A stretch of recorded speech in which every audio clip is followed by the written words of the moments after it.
A developing quarrel, a charming city, and a theme of rivals becoming lovers. These are traditional components of a romantic comedy, which viewers adore and occasionally detest.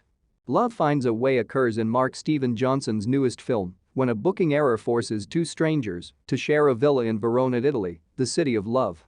Like other rom-coms, Love in the Villa borrows recognizable aspects, such as two attractive leads, great chemistry, and an enjoyable journey of love for an unexpected couple. Love in the Villa has the proper balance of humor and romance, especially when the plot gets implausible, even though it doesn't break any genre borders. Mark Steven Johnson is the writer and director of Love in the Villa. Along with Margaret Huddleston and Stephanie Slack for Off-Camera Entertainment, he also produced the Netflix movie. Johnson is best known for helming the Netflix rom-com Love, Guaranteed in the action thriller Ghost Rider. You probably want to know how the story ends. Perhaps you require an explanation or clarification of what happened at the end. Whatever the cause, we've got you covered. Before I start, please subscribe to my channel Teleflix and don't forget to hit the bell icon. Major spoilers ahead if you have not watched the movie yet. After dancing together, Charlie is about to lean in to kiss Julie when he stops himself and tells her he can't. When they return to the villa, the audience learns the reason Charlie was unable to kiss Julie. A woman by the name of Cassie yells surprise as they open the villa door, and then she kisses Charlie. Cassie is revealed to be Charlie's former fiancée.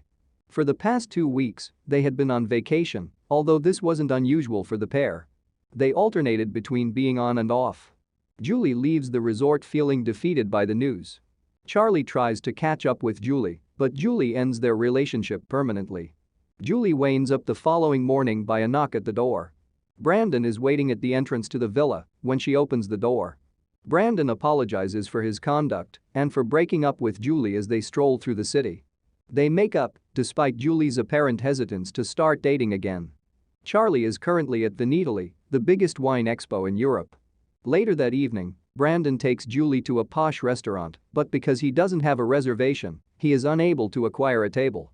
Cassie then recognizes Julie and Brandon and extends an invitation for them to join her and Charlie at their table. Brandon and Cassie appear to get along as Julie and Charlie nervously stare at one another across the table. Julie becomes intoxicated, which puts an end to the awkward dinner. Brandon makes the decision to propose as he is walking Julie home.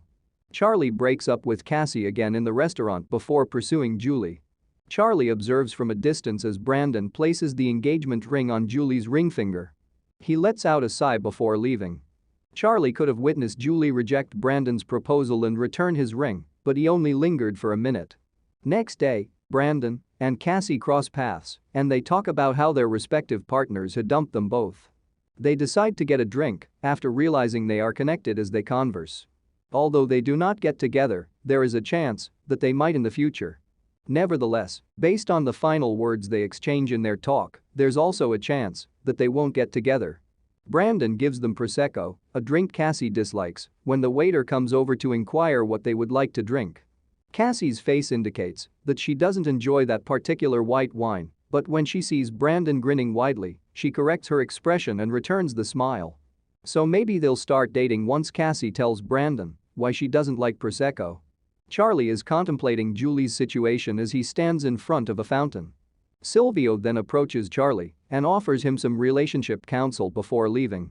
L'amor trova un via, or love finds a way, are Silvio's parting words to Charlie. Charlie is encouraged by this to pursue Julie one last time. Julie discovers she has forgotten her jacket as she prepares to board her Uber and leave the romantic villa. Julie hears Charlie recite Romeo and Juliet outdoors as she enters the villa, grabs her jacket, and prepares to leave. She exits the balcony to hear him speak.